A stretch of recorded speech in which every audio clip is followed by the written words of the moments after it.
Hello everyone, welcome to Tutorials by Dacade. My name is Dacade, and today I'm going to make a somewhat shorter video and go over debugging, debug logs, debug errors, and essentially doing what you can to fix and prevent errors from happening in your code.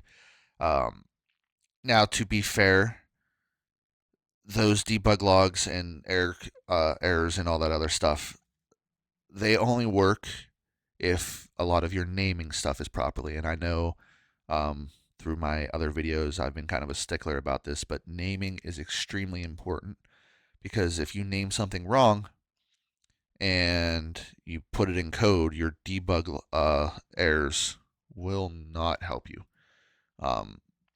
Because let me give you an example here, like where it says animator.setBool is attacking true. The debug logs could help you find this, but it won't let you know that is attacking is spelled right. So let's just say I accidentally put one T instead of two T's. Notice how I'm not getting the red line. That's mainly because strings don't know like what's right or wrong. They don't have spell check on them. They don't have any type of check on them at all. So if I were to save this code and I would run the game, you would get errors and things wouldn't, or actually you wouldn't even get errors, just things would not work right. And even with debug logs and all that other stuff, you're never going to find this unless you go line by line and go, oh wait, I just spelled attacking wrong, that's why this isn't working.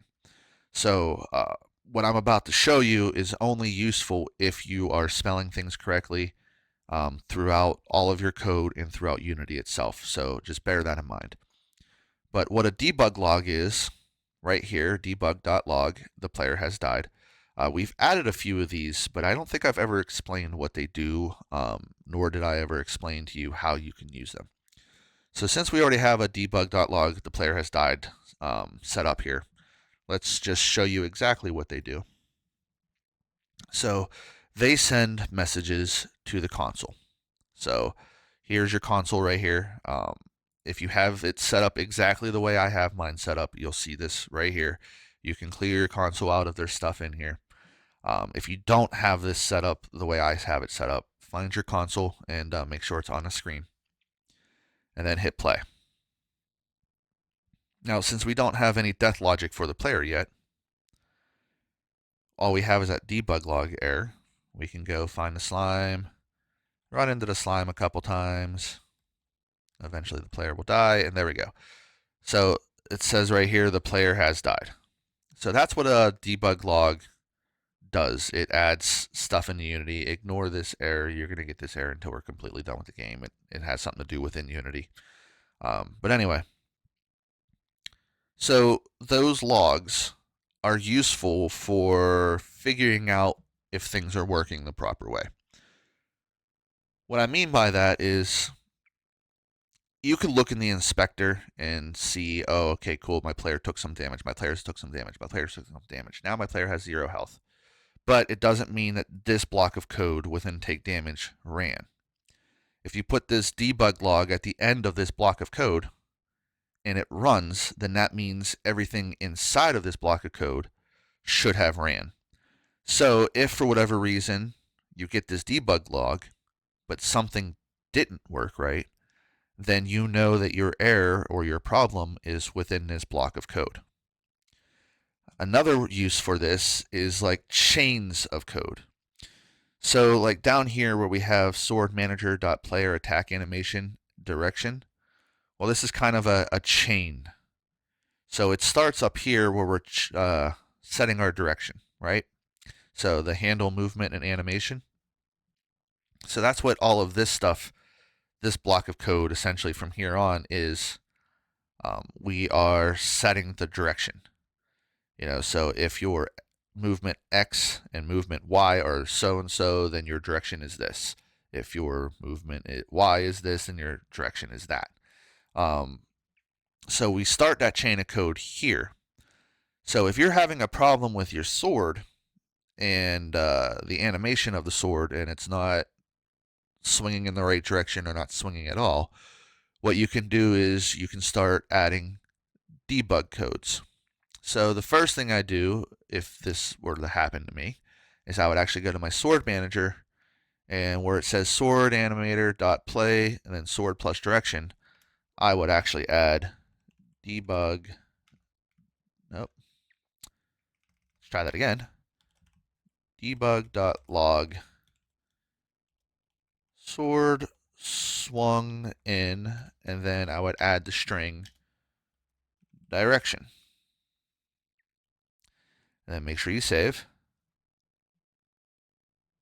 Why is debug?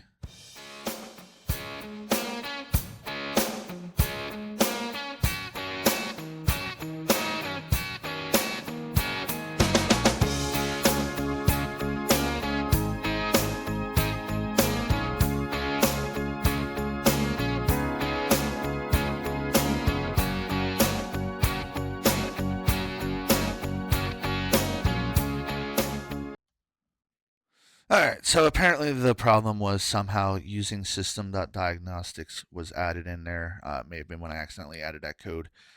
But nonetheless, that fixed the error. So if you ever get that, just get rid of systems.diagnostics. Yeah. Anyway, debug's back.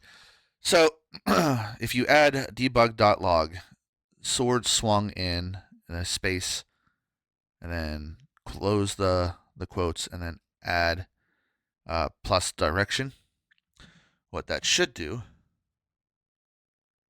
is in Unity, once it compiles and everything,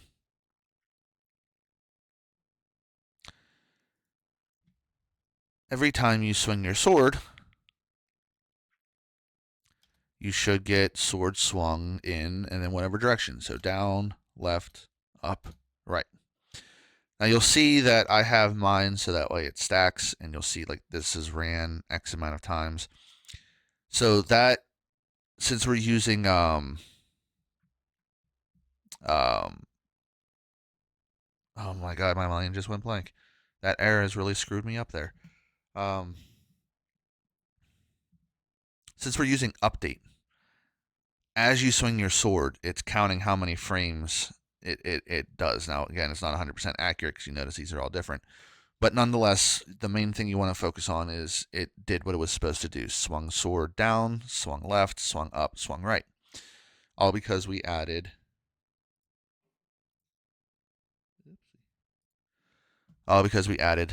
this debug right here. Now, if you're having a problem with your sword and you put this line in and you run the game and that's not popping up, then that means you got to backtrack. So where do we call this at?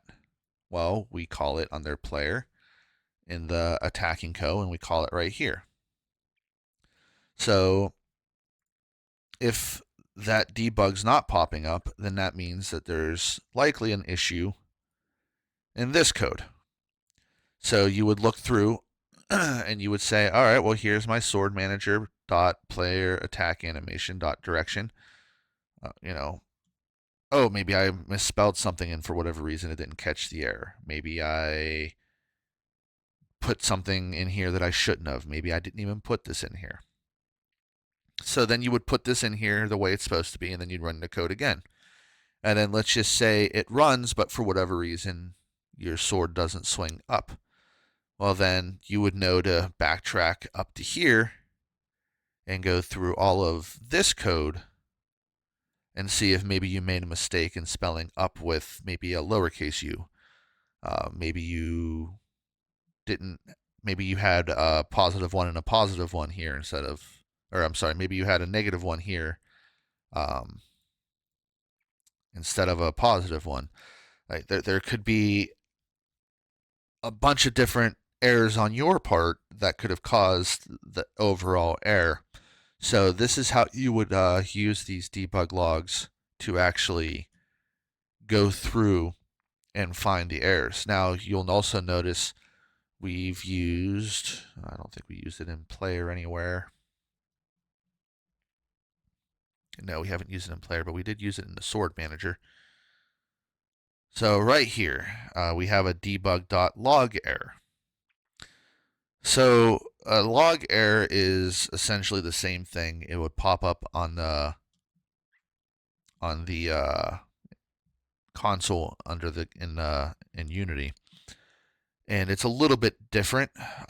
It'll have a different symbol and everything to it, but this is like a major error. Like, so if for whatever reason the sword animator was not found or not added, in other words, not there, that's what null is, you would get this massive error right here. And as a matter of fact, I should be able to show you what that is. Let me pull up Unity here. Let's go to the sword manager. Let's just put none here instead of the sword handler. Let's clear our console. Let's hit play.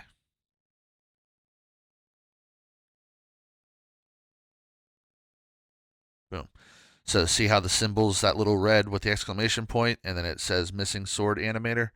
That's what a log error does. So use debug log whenever you're trying to, test your code, such as when the player dies. We don't have the death animations and anything that happens when the player dies yet.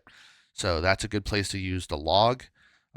It's a good place to use the log when you're trying to find an error within a chain of code. But you want to use the log errors when there could be an error that is game breaking, such as not adding the animator. So now that we've added the animator, we'll clear that, hit play.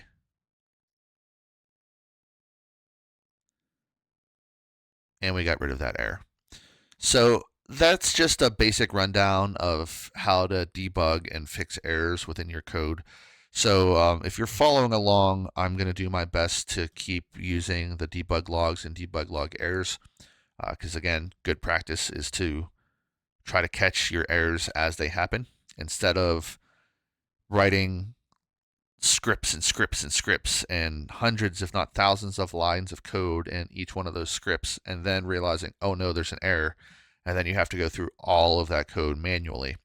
Whereas the debug logs and debug log errors will help you catch those as you go. So I will do what I can to do those as we go along through these videos. But if you decided you wanted to go off on your own, try your own thing, or change anything that we're doing, by all means, go for it. Just make sure you're using those logs and those log errors properly.